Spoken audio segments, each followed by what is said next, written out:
Hi అండి. మా అత్తయ్య గారు తీసుకొచ్చారు. షుగర్కి చాలా బెనిఫిట్స్ అంటండి. గోధుమ నూక అంటండి. ఇది కేజీ 80 రూపాయలు అంట. ఇది ఉప్మా కింద తాలింపు పెట్టుకోవచ్చు, లేదా వైట్ రైస్ లాగా వండుకోవచ్చు అండి. ఒక గ్లాస్ నూకకి 2 గ్లాసులు వాటర్ వేసుకుని ఉడికించాలి. ఇలా ఒక గ్లాస్ నూక తీసుకున్నానండి. 2 గ్లాసులు వాటర్ వేసుకోవాలండి. షుగర్ ఉన్న వాళ్ళకి చాలా మంచిదంటండి. మీకు నచ్చినట్లయితే ఖచ్చితంగా ట్రై చేయండి. కొంచెం మరిగిన తర్వాత నూక వేసుకోవాలండి. వాటర్ ఇలా మరిగింది కదండి, ఇప్పుడు నూక వేసుకోవాలి. ఇలా కలుపుకోవాలి. మా అత్తయ్య గారికి షుగర్ ఉందండి, అందుకు తెచ్చుకున్నారు. ఇది తినడం వల్ల కాళ్ళ నొప్పులు కట్ట తగ్గినాయి అంటండి. ఉప్పు ఇందులోనే వేసుకోవాలండి. మీకు నచ్చితే ఉప్పు వేసుకోవాలండి. మేమైతే వేయట్లేదు. మూత పెట్టుకుని ఇలా సిమ్లో ఉడకనివ్వాలి. ఈ వాటర్ ఇలా బరువు పెట్టడం వల్ల ఆవిరి పోకుండా బాగా ఉడుకుతుందండి.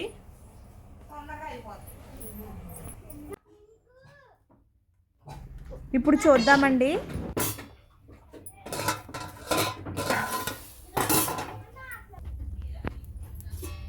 ఉడికిపోయిందండి, చూడండి.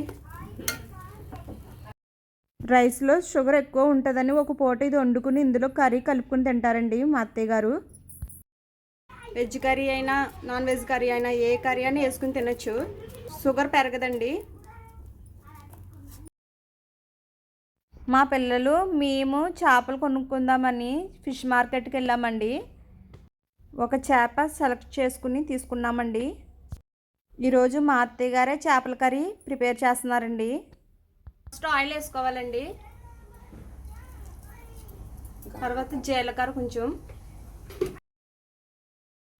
చేప ముక్కల్లో ఒక స్పూన్ కారం వేసుకోవాలండి. అల్లం పేస్ట్ ఒక చెంచా, ఉప్పు కొద్దిగా, పసుపు కొద్దిగా, ఇవన్నీ వేసి అరగంట ముందు ఇలా నానబెట్టాను. నానబెడటం వల్ల ఈ ముక్కలకి ఈ కారం అంటుకుని సప్పదనం లేకుండా టేస్టీగా ఉంటాయి.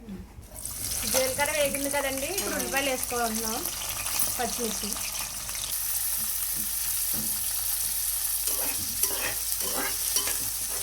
మూత పెట్టుకుని 5 నిమిషాలు లో ఫ్లేమ్లో వేగనివ్వాలండి. అల్లం వెల్లుల్లి పేస్ట్ కొద్దిగా, 2 శాతం. ఉల్లిపాయ చేతిదానం రాదు, సప్పదానం రాకుండా కొద్దిగా ఉప్పు వేస్తాం. కారం రాదు.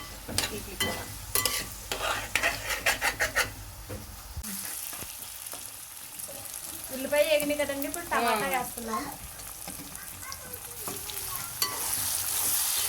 బెండకాయలా ఉంటాయి. బెండకాయలు కూడా వేస్తున్నాం.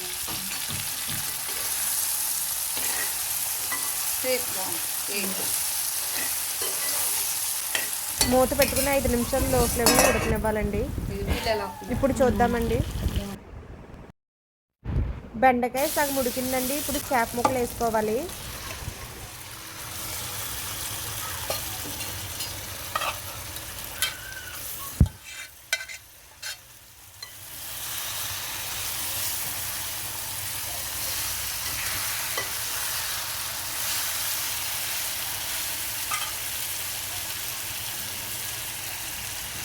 కొత్తిమీర కొంచెం వేసుకోవాలండి. చేపల కలిపిన గిన్నెలో కొన్ని వాటర్ వేసుకుని అందులో 2 స్పూన్లు కారం వేసుకుని అలాగే కొంచెం పసుపు కూడా వేసుకోవాలండి. ఇప్పుడు ఆ వాటర్ ఉడుకుతున్న కర్రీలో వేసుకోవాలండి. అలాగే చింతపండు రసం కూడా వేసుకోవాలి. బాగా కలపాలండి.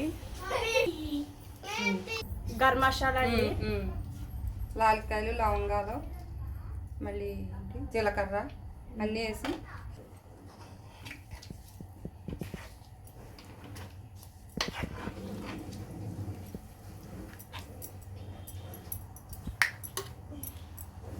మూత పెట్టుకుని లో ఫ్లేమ్లో 10 నిమిషాల పాటు ఉడకనివ్వాలండి. కొంచెం ఉప్పు వేసుకోవాలండి.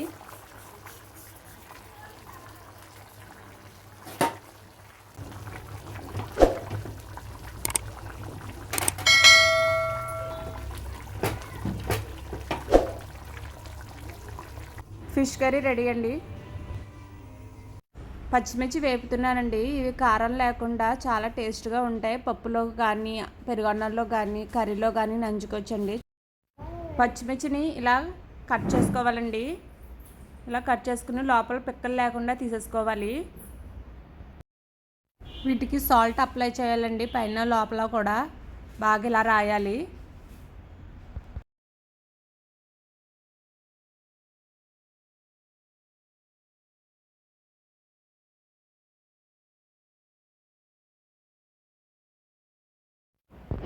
ఫస్ట్ ఆయిల్ వేసుకోవాలండి. ఆయిల్ బాగా వేడెక్కిన తర్వాత పచ్చిమిర్చి వేసుకోవాలి.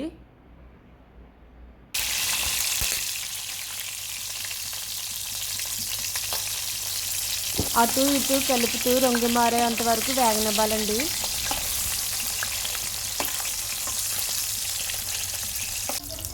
చూడండి ఎలా వేగినాయో, ఇలా రావాలి కలర్.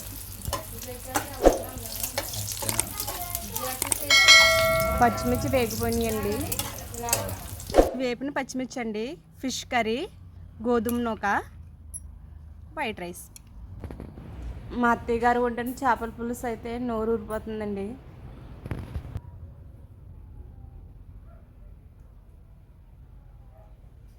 బాగుందండి, చాలా బాగుంది.